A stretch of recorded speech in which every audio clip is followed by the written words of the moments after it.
আসসালামু আলাইকুম। কেমন আছেন সবাই?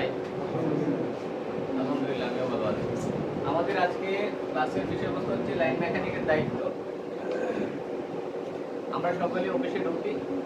ঢোকার পরে প্রথমে আমি আমার টুলস গুছাই এবং পরবর্তী স্টেপ হচ্ছে আমার নামে যে বরাদ্দ আছে 2 লাইন বা 1 লাইন, সেই লাইনে চলে যাই।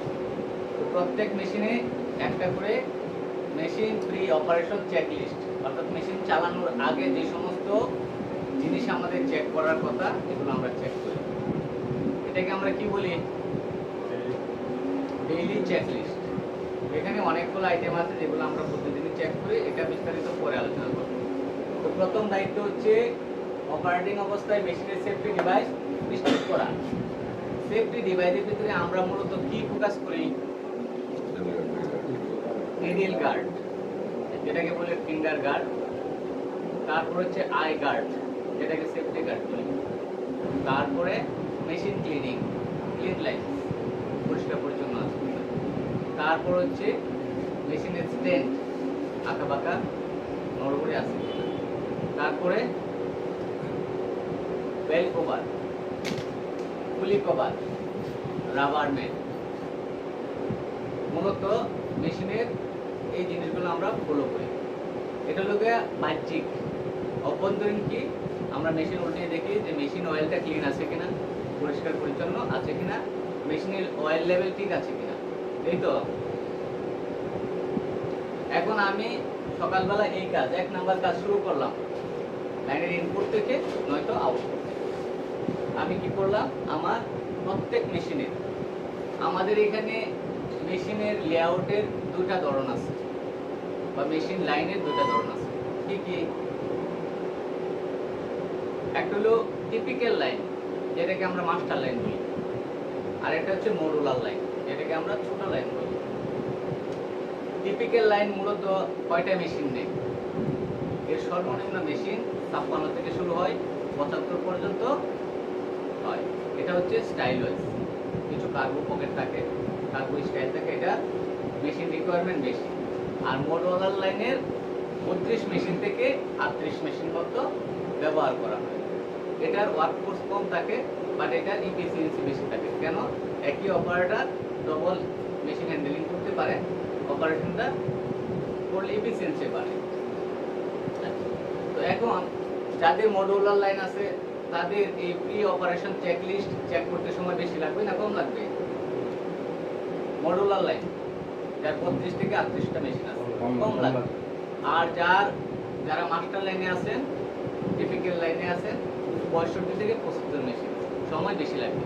আপনার প্রথম কাজ হচ্ছে আপনি এই কাজ করতে থাকবেন সকালে। 1 নাম্বার কাজটা করতে থাকবেন। আপনি চেক করবেন যে অপারেটিং অবস্থায় আপনার মেশিনের সেফটি ডিভাইস নিশ্চিত আছে কিনা। এটা করতে করতে আপনাকে কি করবে? অপারেটর মেশিনে নষ্ট হলে ডাক দিবে না।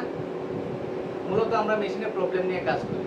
প্রবলেম আসে, আমাদেরকে জানায়, আমরা সলিউশন করে দিই। এই কাজটাই তো মূলত আমরা করি না? যে কোনো ধরনের প্রবলেম, এই প্রবলেম নিয়ে আমরা বিস্তারিত ক্লাস করব।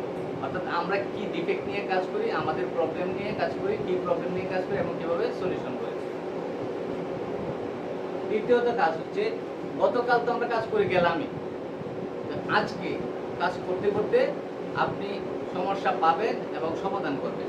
পাশাপাশি লাইনের লেআউট শিডিউল জানা এবং প্রয়োজনীয় মেশিন আগে রেডি করা।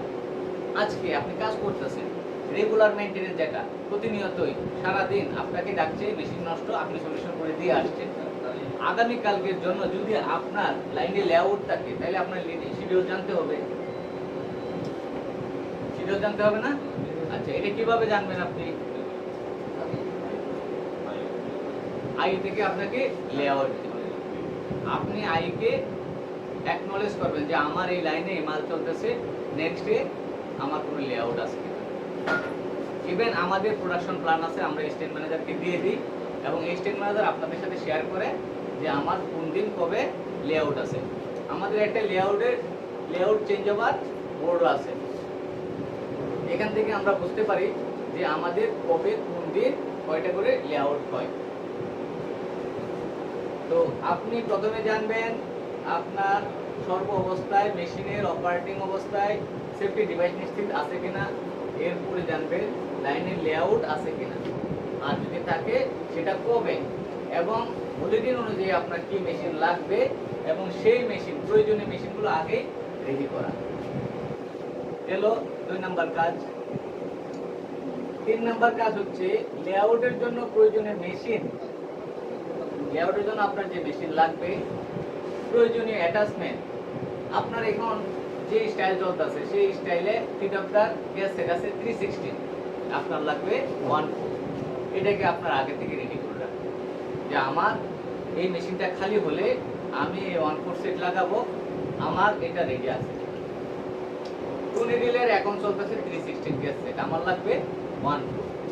কান চাই আমার এখন চলতেছে নিডেল টু নিডেল 33 মিলি গ্যাস সেট এবং একটা ফোল্ডার, বাট এখন যে নতুন লেআউট আসছে আমার একটা 37 মিলি ফোল্ডার লাগবে।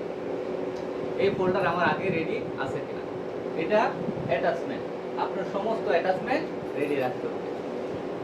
এরপর হচ্ছে ফোল্ডার।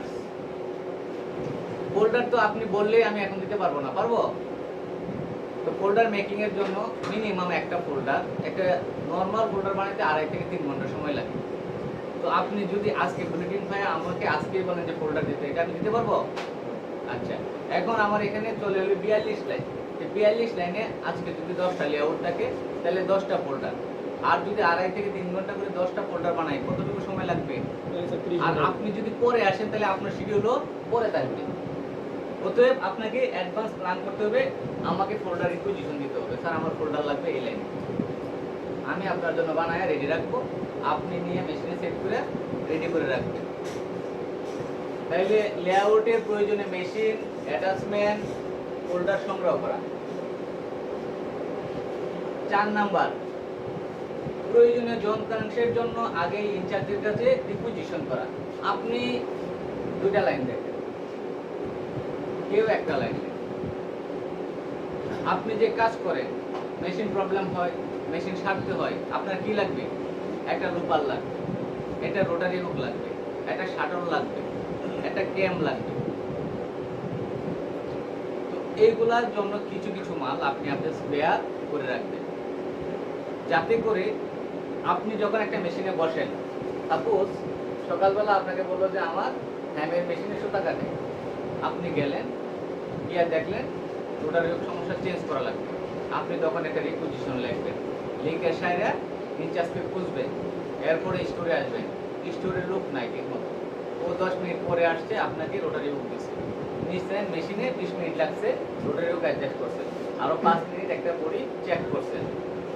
এই যে সময়টা কার নামে উঠছে? লাইনের রেসপন্সিবল যে আছে, লাইন শিফট সুপারভাইজার, তারা কিন্তু একটা খাতা মেনটেন করে, ব্রেকডাউন করে না? আচ্ছা, যদি করে থাকে তাহলে তারা কিন্তু আপনাকে ইনফর্ম টাইম লিখে রাখছে, তাদের আর কোনো দরকার নাই। এখন আপনি মেশিনটা চেক করে 20 পিস মাল ওকে করে বুঝাই দিলে আমার মেশিন ওকে আছে, তো ওই স্টার্ট টাইম থেকে এন্ড টাইম পর্যন্ত যে সময়টা সেটা আমার বাজেটে বরাদ্দ হয়ে গেছে, লস টাইম হিসেবে loss time, machine breakdown.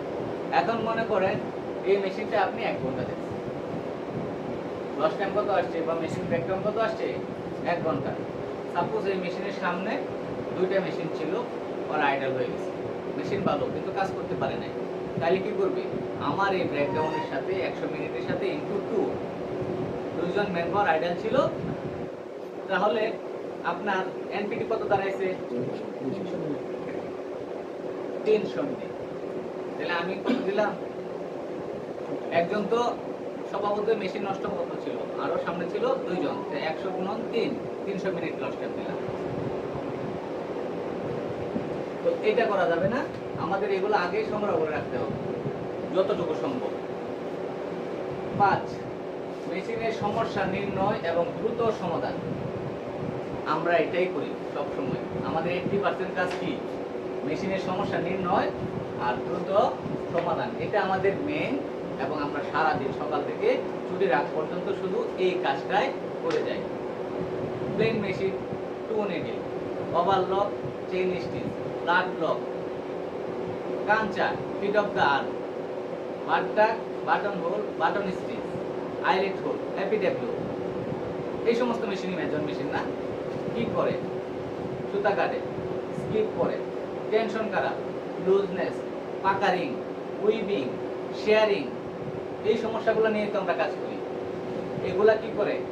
প্রোডাক্টকে disqualify করে, অর্থাৎ কোয়ালিটি এই মালটাকে নেয় না, এটা শিপমেন্ট করার উপযুক্ত হয় না।